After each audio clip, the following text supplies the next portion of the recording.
E aí, galera, beleza? Tudo bem? Vamos lá, mais uma vez. Já é a 7ª vez que eu estou tentando fazer esse vídeo.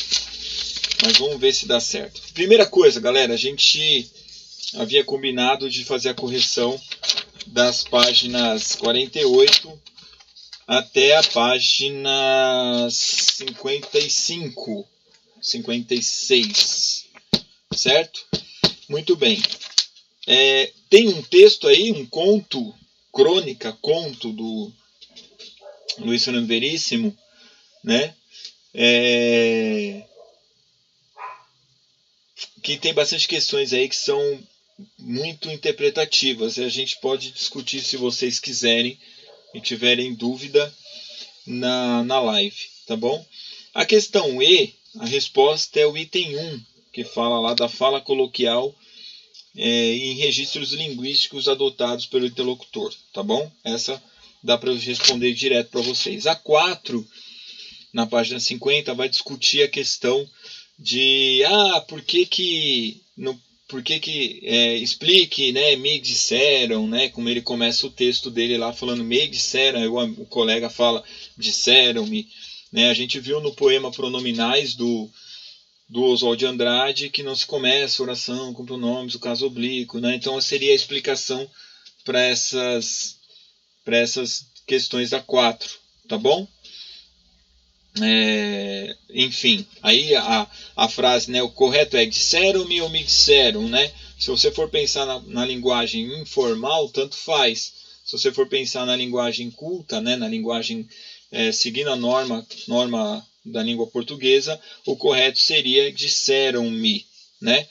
Aí, na 5, que vai falar da mesóclise, tem uma foto, né, que aparentemente é uma advogada, e ela já começa o seu discurso dizendo, né, apresentar-lhes-ia, né, as provas concretas de inculpabilidade da pessoa se não tivessem sido confiscadas.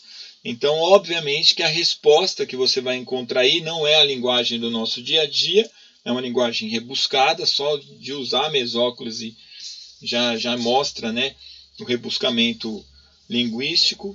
E a B, a alternativa 3, né, você encontra esse tipo de linguagem em leis, aqui neste caso, mas você tem essa linguagem na Bíblia, né?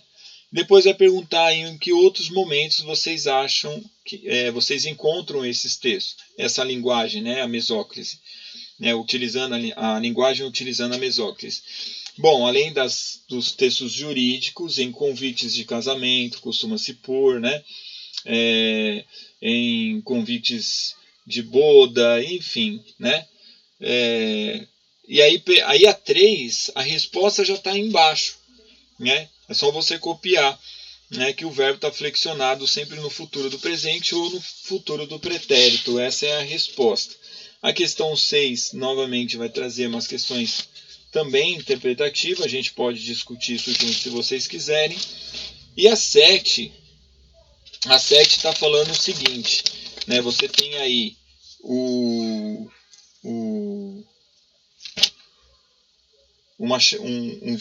cartaz, né?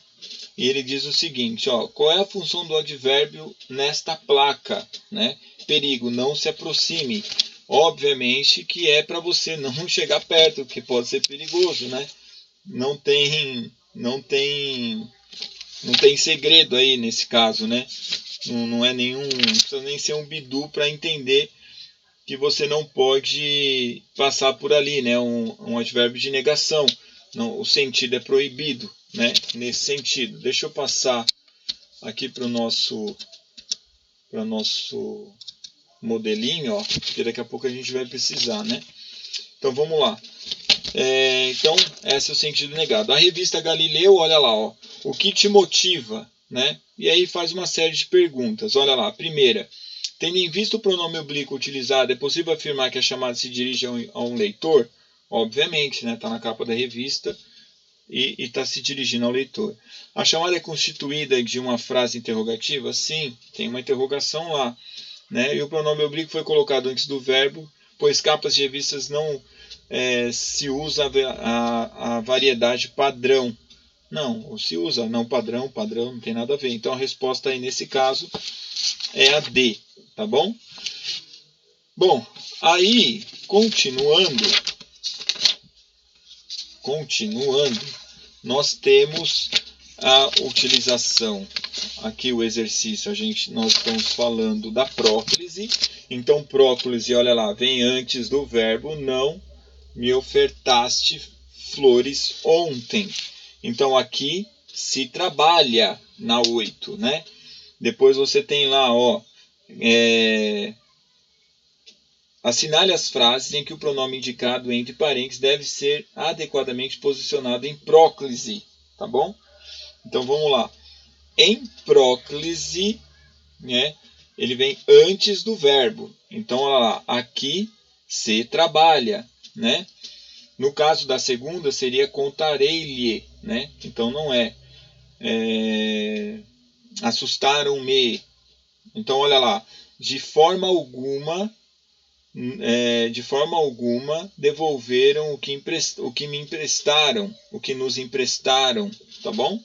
Então é a primeira, a quarta, depois quinta, a sétima e a oitava, é isso? 1, 2, 3, 4, 5, 6, 7, 8, isso.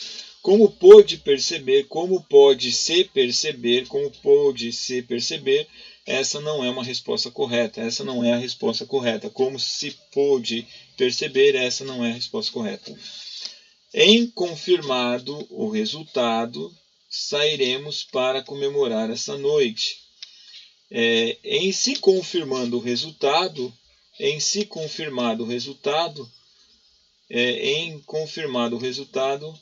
é isso mesmo. Essa aí está certa também. Para comemorar, deixa eu só confirmar aqui no tirateima. É isso, certo? Tá bom? Depois vem a ênclise, que é a nossa última conversa, e ela diz o seguinte, né, na ênclise. E a ênclise, olha lá, depois do verbo ofertar-me flores hoje. Então vamos mais para frente na ênclise, aqui, certo? Vamos lá? Observe a situação entre os dois interlocutores. Dê-me 2 pães. Eu sempre dou esse exemplo, né, de chegar na padaria, dá-me 10 pães, dê-me 2 pães. Né? Segundo o uso da língua que você observa, a construção utilizada pelo cliente, pronome pós o verbo, é frequente? Não é frequente. Né? Linguagem coloquial, você vai na padaria e me pede, me dá 10 pães e 200 gramas de mortandela. Né? A gente fala, a maioria das pessoas falam assim, vocês não, mas a maioria fala assim. O correto seria dá-me 10 pães, né? E 200 gramas de mortadela, né? Tá bom?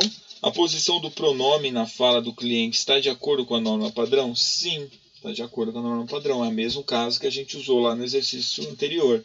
Essa estrutura relaciona-se ao uso da língua mais formal ou informal? Mais formal, viu? É mais interpretativo. Considerando o contexto de utilização e o grau de formalidade do enunciado, você manteria ou alteraria a posição do pronome neste caso? Bom, vou responder por mim. Neste caso, na padaria, conversando com a atendente e tudo mais, eu, Flávio, eu trocaria, né? Eu deixaria para a linguagem coloquial, para a linguagem informal, tá bom? Mas aí seria eu na padaria conversando com alguém ou no bar pedindo uma cerveja. Me dá uma cerveja aí, seu Zé, né? Dá-me uma cerveja, seu Zé, né? É saber adequar o discurso nos momentos corretos, nos momentos certos, né?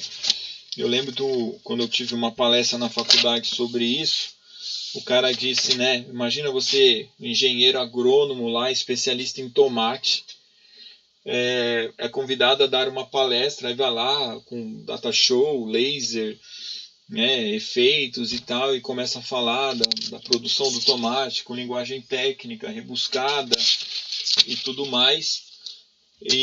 Só que ele está falando com produtores simples, né, com produtores